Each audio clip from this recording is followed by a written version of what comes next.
So if you're new here, you're probably extremely confused because you're like, I've never seen this shop. I don't even know about it. I don't know what happened, how you build it, when you build it, where you build it, or why you build it. So to answer some of those questions, I'm going to explain a little bit. So us three brothers decided to build this shop we thought about it 2 years ago, probably built it roughly around 1 year ago. So if you don't know, we have TheTexasBoys.com, and in growing that small business, we quickly escalated out of our mom's kitchen for packing orders and storing inventory, and we needed somewhere bigger to go. My little workshop that I had up attached at the house, which was 12 by 24, that workshop was my original wood workshop that we added onto the house to do little projects where I built a lot of stuff, but we thought it would be a great idea to turn that, since it's already added onto the house, into our studio as you know it now if you are subscribers that are up to date. So we turned that into our studio, but we knew that we wanted to do that, but we didn't know where we were going to put all of my tools, which if you look at everything is in here packed into that small of a shop, it was extremely full.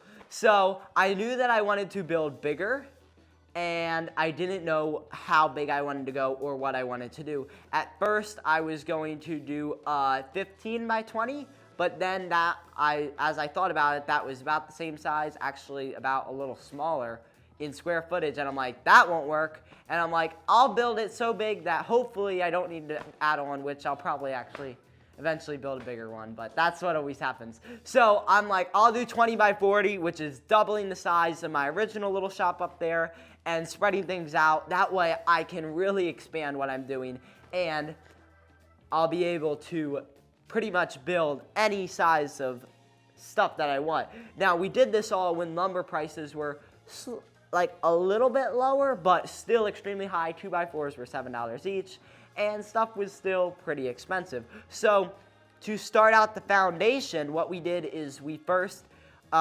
laid all the blocks and leveled them all, and if you go look back on our channel, you will see videos of this that we did. And we laid and leveled all of our solid concrete blocks, which we did just a pier and beam foundation.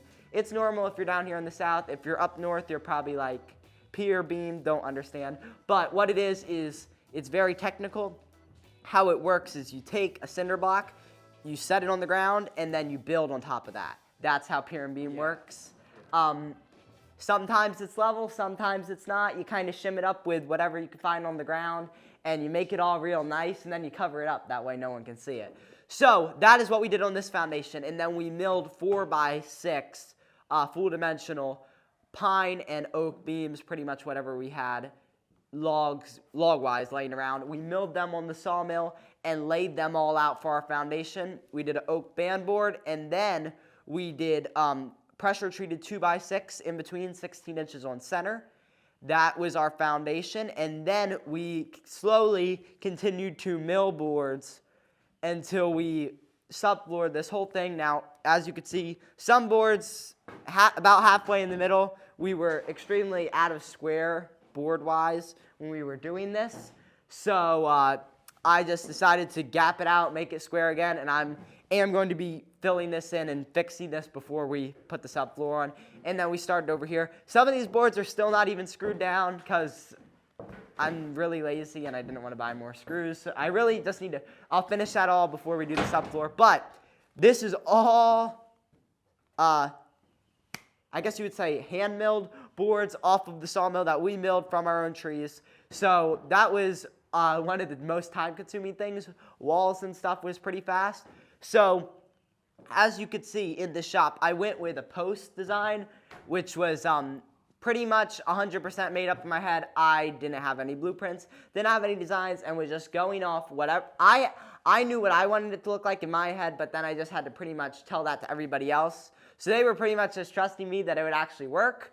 So for the walls, we just did normal 2x4, 16-inch on center, kind of underframed. I know, I don't really care. It was just us three brothers and one friend for a little bit. He helped us do the foundation, but he was not a contractor. So it was just us. I built lots of chicken coops before this, but this was one of the biggest buildings that I've ever done.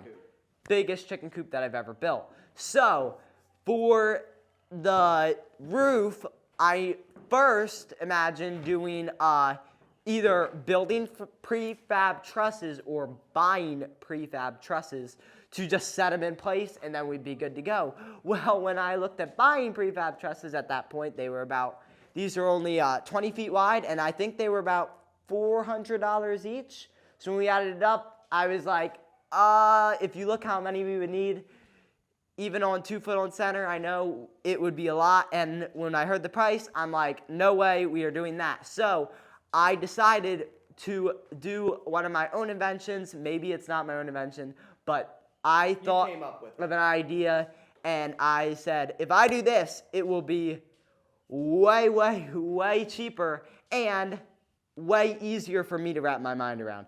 It is extremely easy for me to wrap my mind around setting prefab trusses up there, but it's not extremely easy to wrap my mind around the price.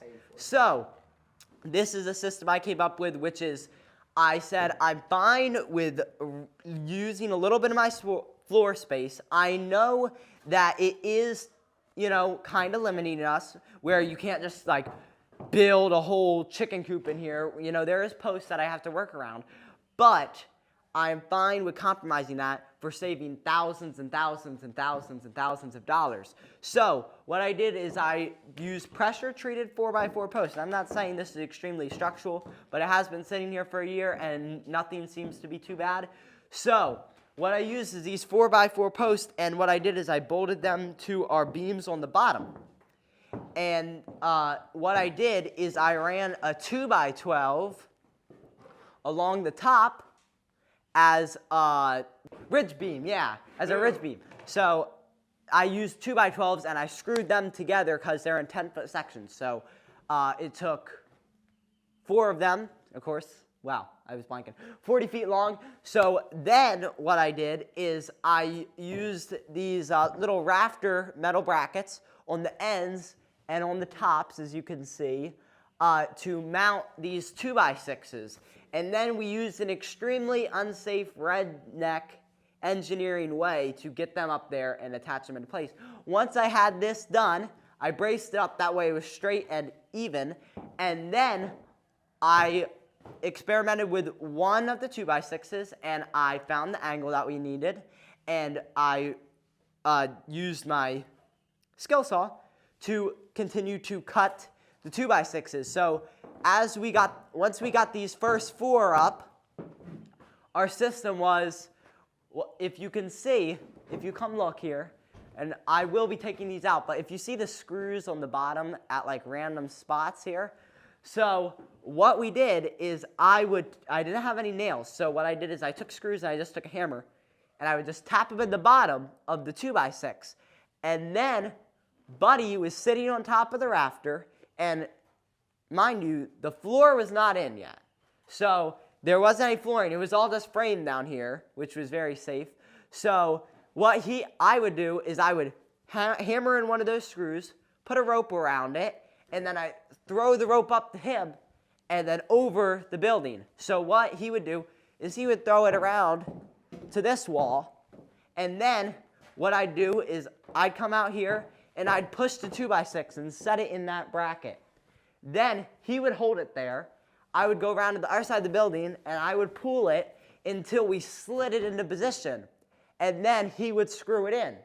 So he had the impact up there, so I couldn't screw these screws in to attach the rope to. So I was just hammering in the screws. And what the screws did, if you don't understand, is I just put a simple slip knot around the 2x6. But I'm like, that'll slide off. So if I put a screw there, that's what held it. And then we would just slide them into place, and then we'd do it on the other side. So we did half of this in about 2 hours, and then the other half in another 2 hours the next morning, and it was done. It was extremely easy and very fast. Is it stronger technically than prefab trusses? No, probably not. I don't know. But it works really good. It looks nice, and it saved us a whole lot of money. I know that people that work in construction could probably say a lot about how I did everything wrong in this shop, and I know it was a learning process, and it was how to do it good, properly, but cheap too. So, like, I didn't just, do like king studs and jack studs around all the windows, or do double floor plates or double studs above the top sections of the walls. I know that you can, and I know that it's better and stronger to do that, but I was really just trying to do it cheaply as possible, but still trying to keep it nice, not 2x2 walls or anything. So that is pretty much the story of framing the shop, and then of course the metal roof that we did on top of this. So what we did for the roof is we went to a place up the street where they had, we passed it so many times, and they have a bunch of metal sitting out, and I'm like, I'm going to get their number because I think I could get enough metal from them to do the shop roof. So we went out there and dug through metal pretty much all day until we scavenged up enough R-panel to do this whole roof. Now, we did have some left over to do this side. We just needed some to do the inside. And although it is very dirty in the inside on some of these panels, they weren't that bad. They weren't that beat up. They did have some holes in them that I'm still continuing to fill, because there are random days when I'll be in here and I'll be like, oh yeah, there's a hole right there. So I'll go up there and fill it. But it's for a shop, and I didn't really care, and I ended up paying, it was $1 a foot instead of what the new price was, which is about like $5 a foot and this is like a very thick R panel. I can't tell you the gauge. It came off of a commercial building, and it is very thick. It's not the thin Home Depot Plus panel that you get. It's a very thick, nice roofing. So we did all the metal roofing on it, and then just ran a ridge cap, which we did have to buy, across the top with some foam enclosures. And overall, it's pretty waterproof other than a couple screw holes. We did spend about a whole day on the roof filling all the holes, but it does work really good, and it was a really cheap way. I think all the metal for the whole roof was about $500, so can't really beat that even if there is a couple holes. And then another thing is we got these windows just from Home Depot, and these are just normal ply gem windows. I got the big windows because I knew that this would kind of be a solar off-grid shop, because I knew that building it down here so far away from all the power supply that I would want as much light as possible. So I put all the windows that I pretty much could. I didn't put any on that side because I knew that I was going to have stuff over there. I didn't know that I was going to have stuff here like this, or of course I wouldn't have put a window there. It's kind of nice because the light comes through. Yeah, you could see what you're doing.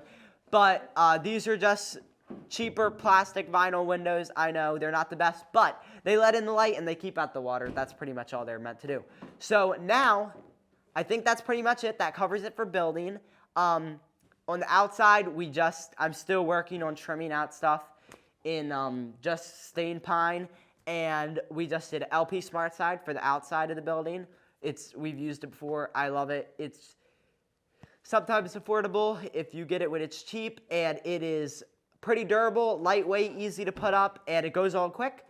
We did a Rhino wrap on the inside. It's just the Rhino roofing paper because that's what we had available. So we use that as an ice and water shield just to keep it, just in case any water gets behind the siding, keeps it dry in here. So that's pretty much for building. Now I want to go on to how we run this whole shop pretty much off of solar, and then how we supplement when we don't run it off of solar. Alrighty, y'all, so this is what runs our solar shop, and if you believe it or if you don't believe it, this extremely small unit can run pretty much 90% of the stuff in this shop. I know, it's amazing, it's incredible, and it is almost true. So this is a 1800 watt OPEZ that OPEZ sent us about a couple months ago to test out. And we partnered up with them before when they sent us a little OPEZ for doing like portable camping stuff. But I said, what would be really awesome if y'all could send me something substantial that I could run some decent tools off of to do a legit test for my outdoor off-grid woodworking shop. So they graciously sent me this unit. Even though they did send us the unit, they are not paying me to say anything that I'm going to say, and that is why I've waited to say this much about it, because I wanted to really put it through the ringer before I said anything about it, because stuff like this still costs a little bit of money, and I don't want to rip y'all off by telling y'all to buy something that isn't good. Trust me, we've had so much junk sent to us. I can't even say how much of it is, and it never gets in the videos because it's crap, it's junk, and we're not going to let y'all waste your money. This is not that, however. If you want to get into solar and you do not know anything about it like I do, you don't know how it works, and you don't really want to learn how it works like I do, like I just want it to work, that's pretty much it. This is definitely a unit you should consider. Now, they have cheaper units if you're just running smaller stuff. This is an 1800 watt unit, which means it can run some pretty substantial stuff. I'm actually going to be showing you some of the stuff that it can run here in just a second. Now, as right now, it's running all of these LED 10,000 lumens each shop lights. So we have 80,000 lumens right now running, plus this grow light, which I like to use as my examination light for doing my slabs and joining. I like a really bright light that really brings out all the details. And that takes, I think, about a couple hundred watts. And then also we're going to be running this middle row of lights. I was having some technical issues with them, so I will be putting them up, so there will be 3 rows again. They're light over there. I have to do that. But back to the OPEZ. So this thing can easily run lights for hours upon hours. Now, I want to show y'all how easy it is to charge this unit. So I will show you all the panels in a second, but pretty much all you have to do is, now, this is kind of going to be a little more complicated for y'all because all you see is wires coming out of a wall, but these wires are just coming from the panel from outside. They're already attached. You don't have to do anything. When you get your panel, it's just going to have wires coming off it. Now, I have these adapters, and the panels come with these. Now, this bigger OPEZ here has 2 inputs. If you have a smaller OPEZ, it only has 1 input, and you can get another adapter, which it comes with, and run it down to 1.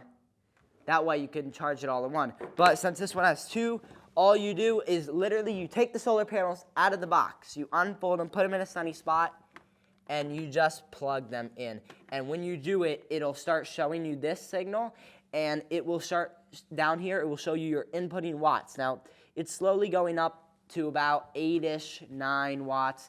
Right now, it is extremely overcast and no sun out there, so I'm surprised that we're actually getting anything.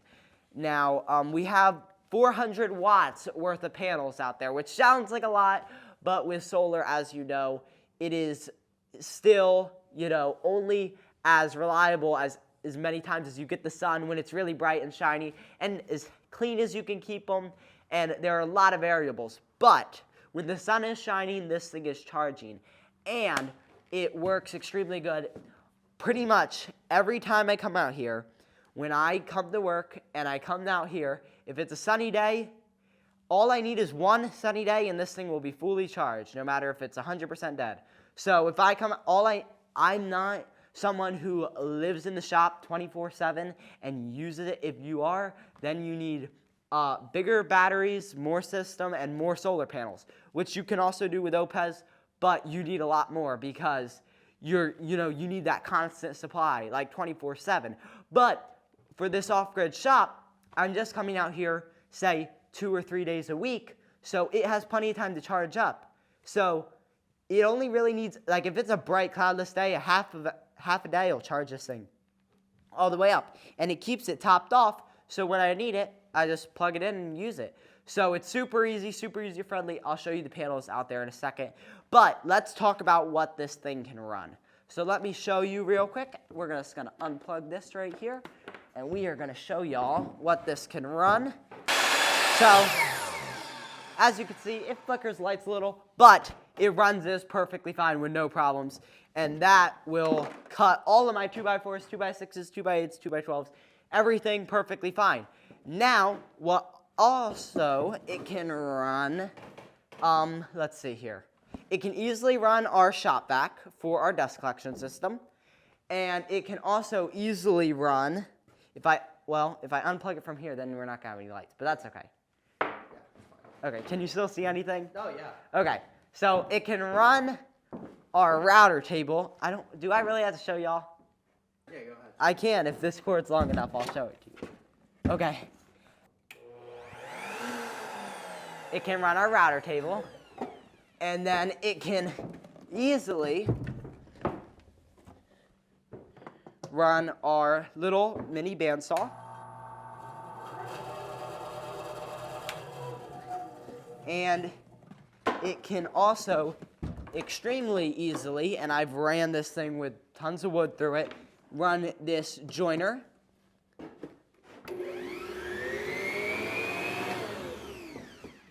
And it can also, I don't know if I need to get it out for y'all, but it can also run the table saw. Almost 100% fine, unless you get some really hard wood, then it might bog it down. But what's awesome about this thing, let me turn back on the lights. Let me just plug this back in, turn back on the lights. What's awesome about this thing is it has safety features, thank you, built into it, so it will not let you break it. Like, it's like, oh no, I don't want to overload it. Well, try it out, because what's awesome about this thing is it has built-in shut-off features. So if you overload it, this screen will flash, and it will show a little red like exclamation mark, and it'll just flash, and if you overload it, it'll turn itself off, and all you have to do is click the reset button, and you're good to go. So don't worry about hurting it, because it has safety features built in, which is awesome. So there is some cons. I can't make it all like it can just run the whole world. It can't. It is pretty small, as you can see, and extremely compact. If you see, it's lower than my knee. It's not that big. It only weighs like 50 pounds. So it can run individual tools. It can run this. It can run the shop vac.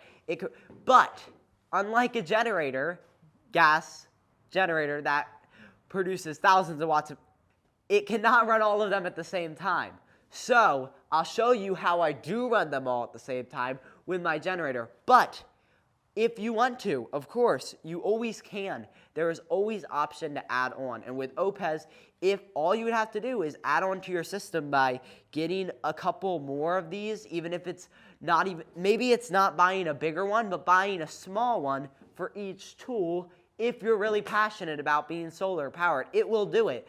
But of course, I'm not just gonna plug in some big old plug and run this whole shop off of a smaller unit. But when I'm out here, say, sanding up a table or doing a glue together project, it's awesome because I can have the lights on, I can have my sander running, I can cut some small wood, and I don't need to hear the generator running and be wasting gas. And when I come out here tomorrow, the sun's out a lot in Texas, and it will be all charged up and ready to go, and it doesn't cost me anything. And I love that.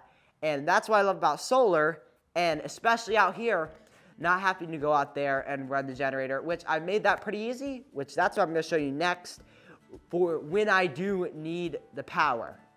And show y'all what I use to power the shop when I need a lot of power. As you can see, here's that thick cord that I was talking about, and here is a little generator box that I made just to keep it out of the weather. This is 9,000 watt generator, and it has this big 240 plug right on it. Now this 240 plug came with the generator, and this is electric start, which makes it really nice. So all I have to do, say if I want to run big stuff, all I have to do here is just turn this key, start up the generator. I make this because it kind of keeps it quieter, that way you can actually hear what I'm saying.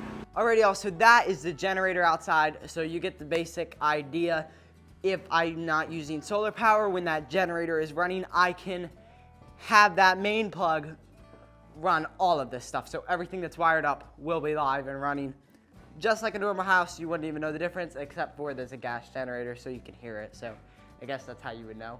But overall, I mainly use solar because it's quiet, it's nice, it's easy, it's simple, and I like not having to run the generator because this is a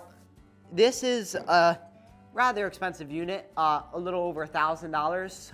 But think about this, that generator out there, a generator like that normally can cost up to $1,000, and a generator like that just to run this shop for one full workday uses 5 gallons of gas. So even though this unit is a hair pricey, it will eventually pay itself off because gas is expensive, and as it continues to go up, this will be one of those options which hopefully last a long time. So that's pretty much it for today's video. There will be more videos coming out of this shop as I continue to finish setting up my desk collection and all my benches, wall organization, and other stuff like that that I am really excited to get into with y'all. But for now, that's it for today, and I hope that y'all enjoyed this video. If so, like, share, subscribe, leave a comment, tell me your ideas below. I love to hear feedback from y'all, and hope that y'all have a blessed day. Bye.